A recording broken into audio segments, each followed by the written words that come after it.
হুম শুরুতেই একটা দৃশ্য একটু কল্পনা করা যাক।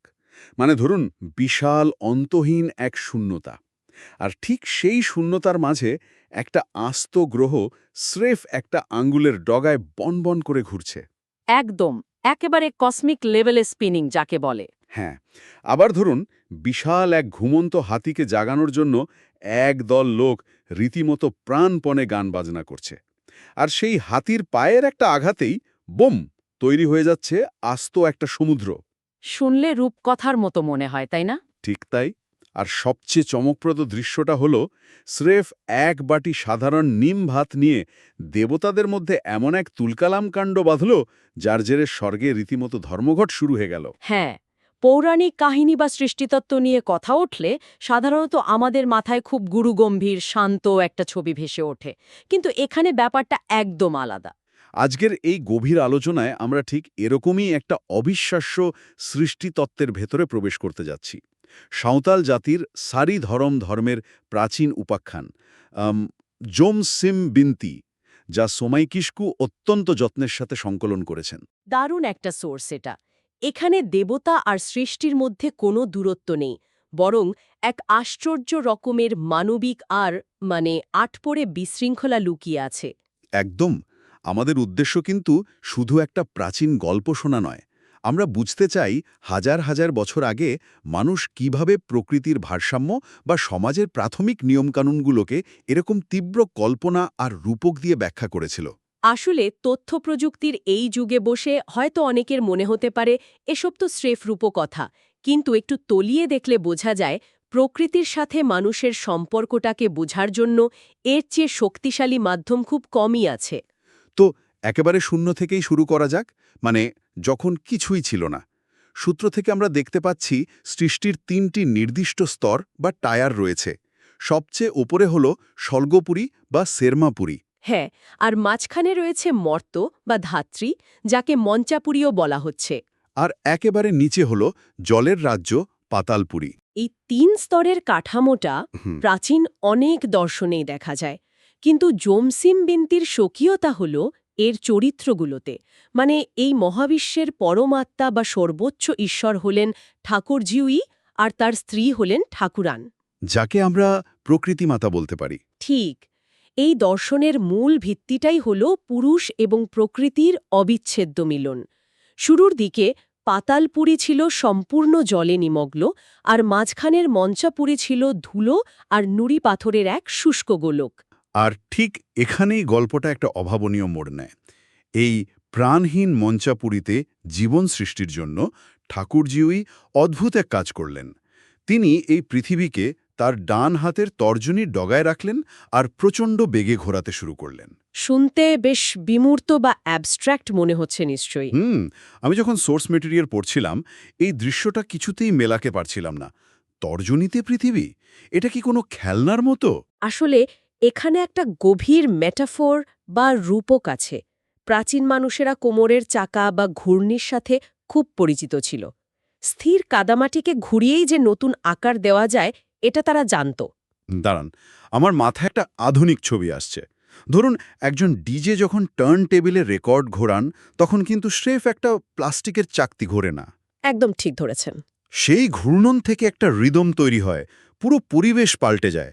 ঠাকুরজিও যেন ঠিক ওই কসমিক ডিজে। তিনি তর্জনীতে গ্রহ ঘুরিয়ে মহাবিশ্বের একটা নির্দিষ্ট ফ্রিকোয়েন্সি বা জীবনের সুর তৈরি করছিলেন। এই ডিজে টার্নটেবিলের ধারণাটা আসলে মেকানিজমটাকে দারুণভাবে ব্যাখ্যা করে। কারণ সোর্সে খুব স্পষ্ট করে বলা আছে এই প্রবল ঘূর্ণনের ফলে একটা নির্দিষ্ট শব্দের উৎপত্তি হয়েছিল, হুররা হুররা। হুররা হুররা। হ্যাঁ, আর এই শব্দ তো কোনো সাধারণ আওয়াজ নয়, এটি হলো সৃষ্টির আদি স্পন্দন। এই ফ্রিকোয়েন্সির জন্যই ঠাকুরজিউয়ের আরেক নাম হয়ে যায় হুরি। মহাবিশ্বের সবকিছু যে গতিশক্তির ওপর নির্ভরশীল, তা প্রাচীন সমাজ গভীরভাবে অনুধাবন করেছিল। দারুণ তো। শুধু তাই নয়, এই ঘূর্ণন শক্তির আঘাতেই ধীরি গার্সিনি কপাট নামক এক বিশাল পাথরের দরজা ভেঙে যায়, এবং লুগুবুরু ঘণ্টাবারে নামের এক সুবিশাল পর্বতের গহ্বর দিয়ে ৩ ভুবনের মধ্যে যাতায়াতের পথ তৈরি হয়। লুগুবুরু ঘণ্টাবারে নামটার মধ্যেই যেন একটা বিশাল মহাজাগতিক ফানেলের প্রতিধ্বনি লুকিয়ে আছে। তো মহাবিশ্বের পথঘাট তো তৈরি হলো, এরপর দেবতারা এলেন পৃথিবীতে, কিন্তু পৃথিবীতে নেমে তারা যে বিপদে পড়লেন সেটা একেবারেই জাগতিক। হ্যাঁ, মনে হচ্ছে যেন পৃথিবীতে এসে তারা ভালো কোনো রিয়েল এস্টেট খুঁজে পাচ্ছেন না। মানে বিশাল জলসংকট আর আবাসন সমস্যা। ঠিক, মহাবিশ্ব তৈরি হলেও পৃথিবী তখনও বাসযোগ্য হয়ে ওঠেনি। ঠাকুরজিওর আদেশে লিতা মারাংবুরু এবং তার বোন জাহেরা পৃথিবীতে নামলেন। তাদের প্রথম কাজই ছিল একটা মাথা গোজার ঠাঁই বানানো। আর তারা মাটি দিয়ে একটি অর্ধেক ছাদওয়ালা ঘর তৈরি করলেন, তাই না? হ্যাঁ, প্রাচীন মানুষের আদিম স্থাপত্যের একটা দারুণ নিদর্শন এই অর্ধেক ছাদ। এই ঘরটি পরে পবিত্র উপাসনালয় জাহের থান হিসেবে পরিচিতি লাভ করে। কিন্তু ঘর তো হলো, মানব শিশু সৃষ্টি হলো, অথচ পৃথিবীতে এক ফোঁটা পানযোগ্য জল নেই। দেবতারা পাতালপুরী থেকে জল আনার জন্য কুঁয়ো খুঁড়তে শুরু করলেন। কিন্তু মাটির গভীরে বিশাল এক পাথরের স্তরে গিয়ে তাদের কোদাল আটকে গেল। আর এই চরম জলসংকট কাটাতে স্বর্গ থেকে যাকে নামিয়ে আনা হলো তা আমার পড়া অন্যতম সেরা একটি রূপক, গাজামাতি নামের এক সুবিশাল হাতি। কিন্তু গাজামাতির একটা বিশাল সমস্যা ছিল। সে বছরে টানা 6 মাস গভীর ঘুমে আচ্ছন্ন থাকত। আর তাকে জাগানোর প্রক্রিয়াটাও অদ্ভুত। বিশাল বিশাল ধামসা মাদল আর কাসুর ঘণ্টা নিয়ে হাতির কানের কাছে প্রচণ্ড জোরে বাজানো শুরু হলো। ব্যাপারটা ভেবে দেখুন একবার। মানে ছুটির সকালে গভীর ঘুমে আচ্ছন্ন কোনো কিশোরকে ঘুম থেকে তুলতে যদি তার কানের কাছে ফুল ভলিউমে হেভি মেটাল মিউজিক বাজানো হয়, রিয়াকশন কেমন হবে? সে তো লাফিয়ে উঠে চারপাশ তছনছ করে ফেলবে। ঠিক, আর ঠিক এই তছনছ করার শক্তিটাই এখানে আসল মেকানিজম। হ্যাঁ, গাজামাটি যখন এই বিকট শব্দে বিরক্ত হয়ে জেগে উঠল, সে প্রবল ক্ষোভে পৃথিবীতে নেমে এলো। তার পায়ের এক প্রচণ্ড আঘাতে মাটির নিচের ওই কঠিন পাথরের স্তর ফেটে চৌচির হয়ে গেল। ও আচ্ছা। আর সেই ফাটল দিয়ে পাতাল থেকে ফিনকি দিয়ে বেরিয়ে এলো জলধারা, যা থেকে সৃষ্টি হল সুবিশাল সমুদ্র। আমরা যদি একটু লজিক্যালি ভাবি, এই হাতির পায়ের আঘাত আসলে কি? ভূমিকম্প। ঠিক, প্রাচীন মানুষেরা যখন বিশাল কোনো ভূমিকম্প বা মাটির গভীরের কোনো অ্যাকুইফার ফেটে গিয়ে প্রলয়ঙ্করী বন্যা হতে দেখেছে, তারা সেই প্রাকৃতিক শক্তিকেই একটা ক্রুদ্ধ হাতির পায়ের আঘাত হিসেবে কল্পনা করেছে। এই বিষয়টা সত্যিই ভাবায়। কিন্তু জলের এই প্রবল স্রোত তো আরেকটা বড় বিপদ ডেকে আনল। এত জল বেরিয়ে এলো যে ধুলোর পৃথিবী একেবারে জলে তলিয়ে গেল। হ্যাঁ, সব শেষ। মানবজাতিকে এবার একেবারে নতুন করে সৃষ্টি করার প্রয়োজন দেখা দিল। আর এই নতুন সৃষ্টির মেকানিজমটা আমার কাছে সবচেয়ে অভাবনীয় মনে হয়েছে। মানুষ এবার আর আগের মতো সরাসরি মাটি থেকে তৈরি হচ্ছে না, তৈরি হচ্ছে দুটো হাঁস থেকে। এই জায়গাটা জমসিম বিনতির সবচেয়ে দার্শনিক অংশগুলোর একটি। জলজ পৃথিবীতে প্রাণীর সঞ্চার করার জন্য প্রকৃতি মাতা ঠাকুরান নিজের গলা থেকে ময়লা বা গাদ সংগ্রহ করলেন। গলার ময়লা থেকে হাঁস? হ্যাঁ, সেই গাদ থেকে তিনি দুটি হাঁস তৈরি করলেন, পুরুষ হাঁস এবং স্ত্রী হাঁসিল। জল, স্থল এবং আকাশ এই ৩ মাধ্যমেই হাঁসের অবাধ বিচরণ, তাই বন্যাপ্লাবিত পৃথিবীর জন্য হাঁস ছিল একদম নিখুঁত প্রাণী। আর এই হাঁস হাসিল একটা বিশাল পদ্মপাতার ওপর বাসা বাঁধল এবং সেখানে একটি ডিম পাড়ল। আর সেই ডিম থেকে কোনো পাখির ছানা বেরোলো না, জন্ম নিল দুটি মানব শিশু। শুনতে অদ্ভুত লাগে, তাই না? আমি তো এখানে একটু থমকে গিয়েছিলাম। মানে সাধারণত মিথ বা পৌরাণিক গল্পে আমরা দেখি ঈশ্বর কাদা দিয়ে পুতুলের মতো মানুষ বানাচ্ছেন, তারপর ফু দিয়ে জীবন দিচ্ছেন। কিন্তু এখানে মানুষ জন্ম নিচ্ছে হাঁসের ডিম থেকে, একটা জলজ পরিবেশে। হ্যাঁ, এই বিষয়টা খুব ইন্টারেস্টিং। আমরা কি এখানে বিবর্তনবাদের কোনো আদিম রূপক ভার্সন দেখতে পাচ্ছি, যেখানে বিজ্ঞান বলছে জীবনের শুরুটা হয়েছিল জলজ এবং উভচর অবস্থা থেকে? এই প্রশ্নটা অত্যন্ত যুক্তিসঙ্গত। অবচেতনভাবেই হোক, প্রাচীন মানুষেরা বুঝতে পেরেছিল যে জীবন সরাসরি শূন্য থেকে আসে না। জলের সাথে প্রাণের যে একটা অবিচ্ছেদ্য সম্পর্ক রয়েছে, তার একটা অত্যন্ত আদিম কিন্তু প্রজ্ঞাপূর্ণ স্বীকৃতি রয়েছে এই হাঁসের ডিমের রূপকে। মানে পুরুষ এবং প্রকৃতির মিলনের মাধ্যমেই প্রাণের ধারাবাহিকতা বজায় থাকে। একদম। আর এই মানব শিশুদের বাঁচিয়ে রাখতে স্বর্গের কোপিলা গাই দিনের ৩ বার নেমে এসে তাদের দুধ পান করাত। কিন্তু মানব শিশুদের আরেকটা বড় সমস্যা ছিল, চারপাশে শুধু জল আর পদ্মপাতা, মাথার ওপর প্রখর রোদ।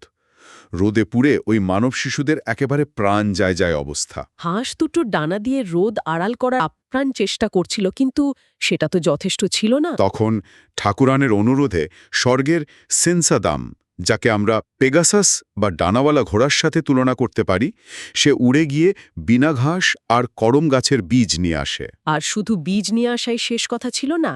শিশুদের ছায়া দেওয়ার জন্য ঠাকুরান নিজে সেই বীজের মাধ্যমে এক সুবিশাল করম গাছে রূপান্তরিত হয়ে গেলেন। ঠাকুরান নিজে গাছ হয়ে গেলেন? হ্যাঁ, সাঁওতাল সংস্কৃতিতে এই করম গাছ অত্যন্ত পবিত্র। এদের প্রধান উৎসবও এই গাছকে ঘিরেই আবর্তিত হয়। কারণ এটা শুধু একটা গাছ নয়, এটা একটা বিশাল আচ্ছাদন। মানে প্রকৃতি ছাড়া মানুষের অস্তিত্ব এক মুহূর্ত টিকতে পারবে না। মানবজাতিকে বাঁচানোর জন্য প্রকৃতিকে নিজের ঢাল হয়ে দাঁড়াতে হয়। খুব সুন্দর বলেছেন। তো মানুষ বেঁচে গেল, পৃথিবীতে মানুষের বিস্তার শুরু হলো।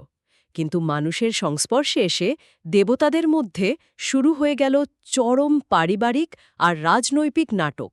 হ্যাঁ, এই অংশটা সবচেয়ে ইন্টারেস্টিং।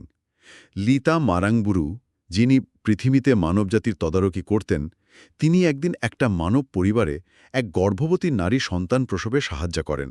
আর মানুষেরা কৃতজ্ঞতাবশত তাকে এক বাটি নিম ভাত খেতে দেয়। লিতা সেই নিম ভাত নিয়ে স্বর্গে ফিরে যান। আর এই এক বাটি নিমভাত নিয়েই স্বর্গের রীতিমতো আগুন জ্বলে ওঠে।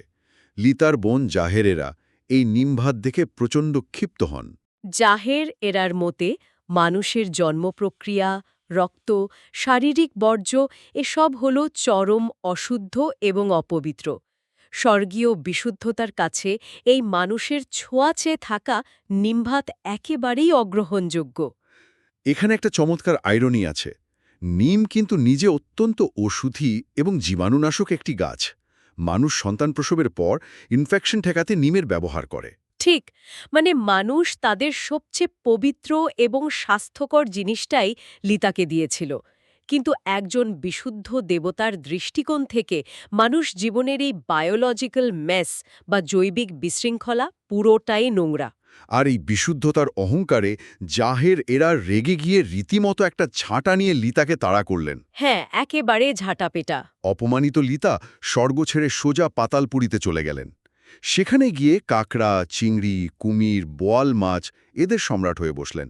আর লিতা চলে যাওয়ার পরই স্বর্গে আসল ক্রাইসিস শুরু হলো। কারণ লিতা শুধু একজন সাধারণ দেবতা ছিলেন না, তিনি ছিলেন গোডেত বা বার্তাবাহক। মানে যোগাযোগের মূল মাধ্যম। একদম। দেবলোক এবং মর্তের মধ্যে যোগাযোগের একমাত্র ডেডিকেটেড লাইন ছিলেন লিতা।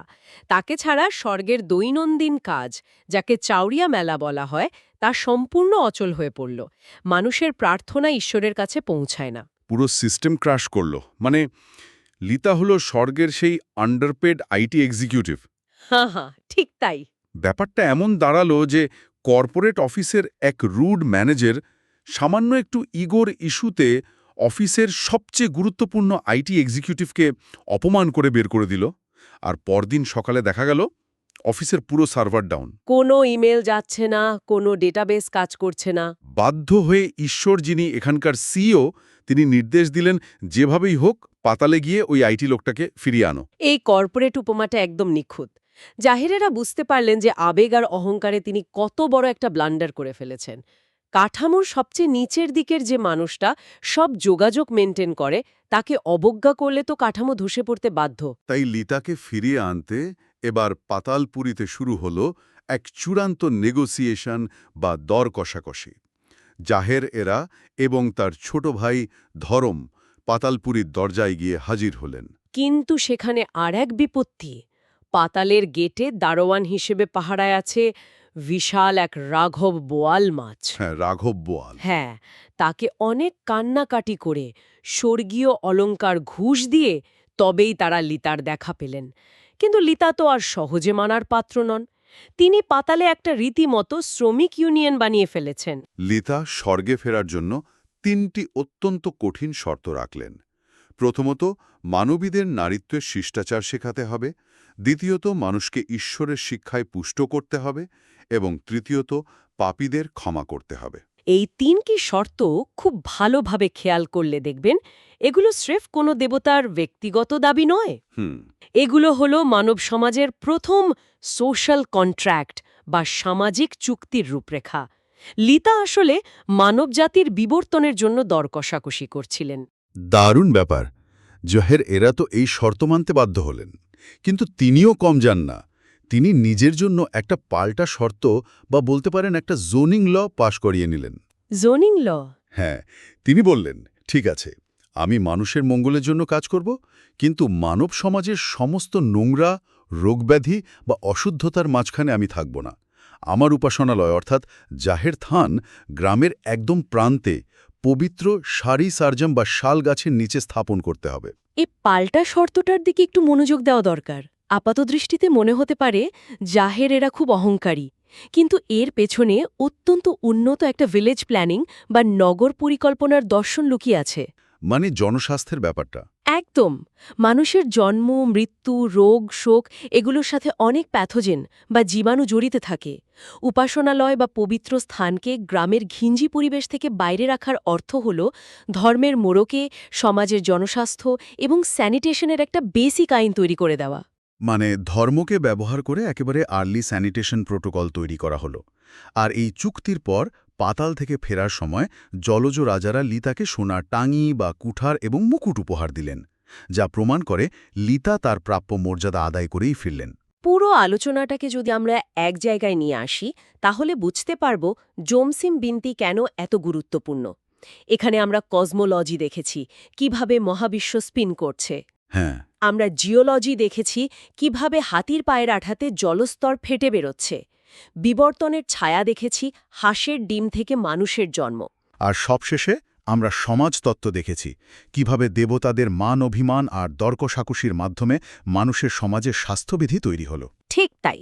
আধুনিক যুগে বসে আমরা যখন পরিবেশ রক্ষা বা বাস্তুতন্ত্র নিয়ে বড় বড় কথা বলি, তখন এই প্রাচীন মিথগুলো আমাদের চোখে আঙ্গুল দিয়ে দেখিয়ে দেয় যে হাজার বছর আগের মানুষেরা এসব কতটা গভীরভাবে বুঝতে পেরেছিল। সত্যি।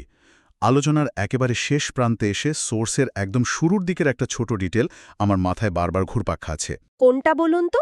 সোর্সে বলা ছিল, সৃষ্টির শুরুতে ঠাকুরজিও স্বর্গে থাকতে থাকতে ভীষণ একঘেয়েমি বা বোর্ডম অনুভব করছিলেন, আর স্রেফ সেই একঘেয়েমি কাটাতে একটা বিনোদনের জন্যই তিনি এই মানবজাতি সৃষ্টির উদ্যোগ নেন। এই পয়েন্টটা আমাকে ভীষণভাবে ভাবাচ্ছে। এই বোর্ডম বা ঐশ্বরিক একঘেয়েমির বিষয়টা কিন্তু দারুণ একটা ফিলোসফিক্যাল প্যারাডক্স তৈরি করে। আমরা সাধারণত ভাবি ঈশ্বর সব জানেন, সবকিছু তার নিয়ন্ত্রণে, তাহলে তিনি বোর হবেন কেন? সেটাই তো। একবার ভেবে দেখুন তো, মানুষের জীবনের এই যে এত নাটকীয়তা, এত বিশৃঙ্খলা, এত অস্থিরতা, এসব কি সত্যি কোনো ত্রুটি? আমরা সবসময় নিখুঁত একটা জীবন চাই, কিন্তু ঈশ্বর কি আসলেই নিখুঁত কিছু বানাতে চেয়েছিলেন? খুব গভীর একটা প্রশ্ন। নাকি তিনি ঠিক এই বিশৃঙ্খলা, এই অপ্রত্যাশিত বিনোদনের জন্যই আমাদের ডিজাইন করেছিলেন? আমাদের জীবনের এই ভুলগুলো, এই নাটকীয়তাগুলোই কি আসলে সেই ঐশ্বরিক একঘেয়েমির একমাত্র ওষুধ? এটা এমন একটা প্রশ্ন যা শোনার পর মাথা থেকে সহজে বেরোবে না। সৃষ্টির উদ্দেশ্য কি কেবলই একটা শান্ত একঘেয়ে নিয়ম শৃঙ্খলা, নাকি এই অপ্রত্যাশিত আনপ্রেডিক্টেবল বিশৃঙ্খলাই মহাবিশ্বের আসল সৌন্দর্য? ঠিক। হয়তো মানুষের এই পাগলামিগুলো না থাকলে স্বয়ং ঈশ্বরের নিজের অস্তিত্বটাই অর্থহীন এবং চরম একঘেয়ে হয়ে যেত। হয়তো এ কারণেই মহাবিশ্বটা এখনও সেই আঙ্গুলের ডগায় বনবন করে ঘুরছে। হয়তো এই কারণেই একটা ঘুমন্ত হাতি বারবার জেগে ওঠে, আর একটা সামান্য নিমভাত নিয়ে স্বর্গের তুলকালাম কাণ্ড বেঁধে যায়। একদম। ঈশ্বর হয়তো পরম কৌতূহলে আমাদের এই বিশৃঙ্খল নাটক দেখছেন আর বোর্ডেম কাটাচ্ছেন। মানুষের জীবনের এই জটিলতাগুলোই হয়তো সৃষ্টির সবচেয়ে বড় সার্থকতা। এই বিশাল চিন্তার খোরাকটা শ্রোতাদের জন্য রেখেই আজকের এই আয়োজন আমরা এখানে শেষ করছি। আবারও কথা হবে নতুন কোনো অজানা বিষয়ের গভীরে গিয়ে।